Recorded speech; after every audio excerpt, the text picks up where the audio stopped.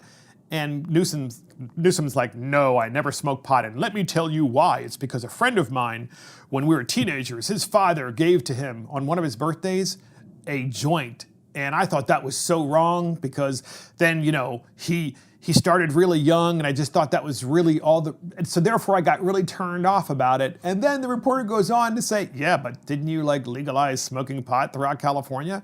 Well, you have to listen to this clip. This was just from 2018. Here's the clip. The community. And I had a foster brother, I'll never forget, it's a true story.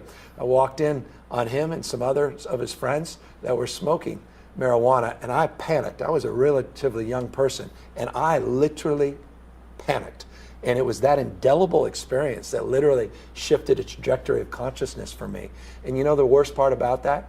That came from his father, who sent it to him on his 16th birthday. He was a foster brother of mine.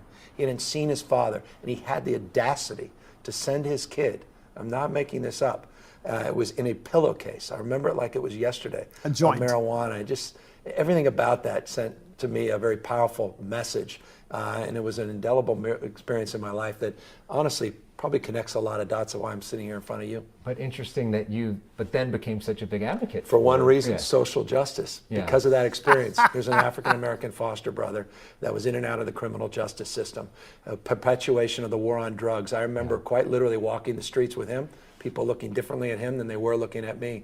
And at the end of the day, the cannabis legalization was about recognizing this fact. The war on drugs has been an abject failure. It's been a war on poor people and people of color. And I'll tell you what, I'm most proud of this, that we've literally had the opportunity to turn the lives of close to 5,000 people around who've had their records expunged and have been released from county jail that are now back home with their kids. And there are 1 million plus people in this state that can get their records cleared where they don't have to sign off felon when they're trying to get a job at the local grocery store. You hypocrite, Gavin Newsom. He starts out the conversation with the reporter and says, well, I was against pot because my friend was given a joint when he was just a teenager by his father. And his father sent it to him in a pillowcase, and then he smoked it. And then later on, he was in and out of the criminal justice system because he was black and because he was smoking pot. And so then the reporter asked Gavin Newsom, well, then why did you legalize it then? And Gavin Newsom goes, well, because of social justice, of course. People shouldn't have to go to jail for pot. But guess what? They're going to go to jail now for selling menthol cigarettes. What an idiot this guy is. I call him a dweeb when he was a kid. If he freaked out seeing pot, I've known a lot of people that were first experiencing with marijuana when they were in their early teens. That's just a normal thing for a lot of people. I personally didn't do it. I don't do it. But it's just, honestly, I'm for legalization of that because honestly... You're for legalization? Legalization, of pot? Yep. How about illegalization and banning of menthol cigarettes? It makes no sense to me, honestly. People want to... Because how can you make it legal to smoke pot but illegal to... Because you're still burning something, you're still inhaling things. The effects are different, obviously. But honestly, trying to make one more vilified than the other. Honestly, if there was no illegalization of marijuana way back when it became illegal, I think all these would have been nothing issues, or they might almost be held to the same standard. It would have been a little bit. There might have been a war on the marijuana tobacco industry, like we're seeing a war on it to now. And what I find it interesting though is he was saying it's for social justice, but then it's okay, yeah, the war on drugs was it was a failure in my opinion, because also the things were different. Cocaine had a different mandatory minimum versus crack cocaine. And you could say yeah, that was an oversight. It's well, another poorly worded, poorly conceived bill of legislation in a time of crisis that no one really said, we're going to pass it and look what we did. We're saving our cities and our streets. No, you just destroyed a bunch of generations because... well, get this. In California right now, you can go inside of a restaurant and you can order from a menu the pot of your choice, and lots of choices. Then you can order a cocktail in the same restaurant, smoke and drink, and then eat. Order food in that restaurant as well. But, of course, California, you can't smoke cigarettes in restaurants. Tobacco-based products. And now you can't buy menthol cigarettes. And then I ask the question, what about Eric Garner? Eric Garner in New York City in 2014, he was selling single cigarettes, not the packs, but individual cigarettes, because New York had taxed the packs of cigarettes so much that people couldn't afford, especially in the black community and the minority communities, they couldn't afford to buy a whole pack of cigarettes. So they would just sell individual cigarettes. They used to, I think they called them singles. And New York decided that it was so greedy.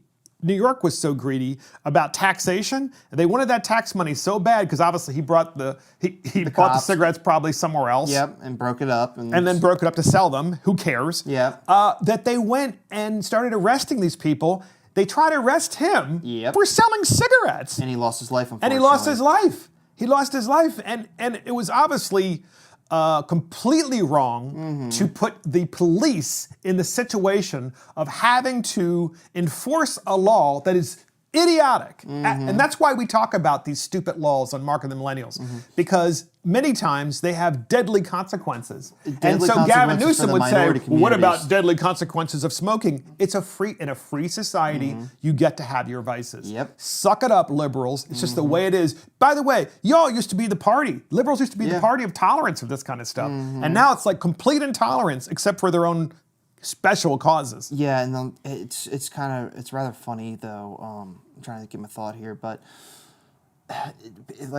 if people, like, everyone that can now get health insurance in this country, but the thing is though, is like if they're trying to make sure they get low health insurance, then you try and force people not to smoke, because people want health insurance to say, I am a smoker, you may get a higher premium. What are they trying, it's a personal decision to be a smoker. There are lots of consequences already. In life, there is nothing free without consequences. And as I said in the last podcast, you take an action. There's multiple actions you can take in a singular moment. Each action has a reaction that comes with a consequence, which may actually be no consequences, severe consequence, or a slight consequence that you take. I want to take that risk. I can live with that. It's not bad to me. People do it all the time. Why are you trying to police people and how they live? Granted, you can make education material where it's like, this is how you live a healthy, long-living life. This is what my prediction is, that people in California are going to die because at some point the police are going to be put in this untenable situation where they're going to have to start arresting people because they're smoking menthol cigarettes or flavored tobacco. Oh, how horrible. How horrible is that? How criminal. I mean, I'm so sick of the hypocrisy of the left and how they just continue to do one dumb thing after another. Final thoughts on this? Them trying to ban flavored cigarettes or flavored tobacco products is not going to stop people from using tobacco, because honestly, if you think about it, standard tobacco products, they smell pretty good anyways.